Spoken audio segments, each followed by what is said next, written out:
In the heart of the Catskill Mountains in New York State lived a kind-hearted man named Rip Van Winkle. Rip was known among the villagers for his kindness and generosity. But his problem was his extreme laziness and lack of responsibility, which made his life difficult with his strict wife, Dame Van Winkle.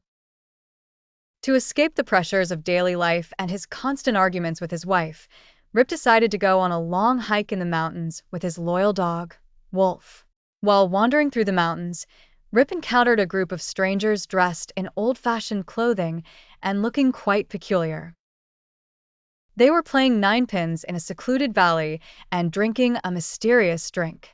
They invited Rip to join them, and after drinking their brew, he began to feel very sleepy and soon fell into a deep slumber. When Rip finally awoke, the sun was setting, and he realized he had spent the entire night sleeping. Feeling tired, he returned to his village, but he noticed many changes. There were new houses and people he did not recognize. When he reached his home, he found it dilapidated and abandoned. Rip began to ask the villagers about his family and friends and discovered, to his astonishment, that 20 years had passed since he last saw them.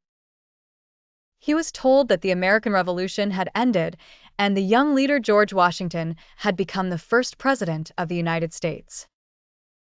Rip searched for his son and daughter and found that his son had grown into a young man who looked very much like him and that his daughter had married and become a mother. Rip spent the rest of his life recounting his long and strange sleep to anyone who would listen, becoming a symbol of the village, living without worries or quarrels. Rip Van Winkle's story is a reflective tale about the passage of time, changes in the world around us, and the importance of responsibility in a person's life.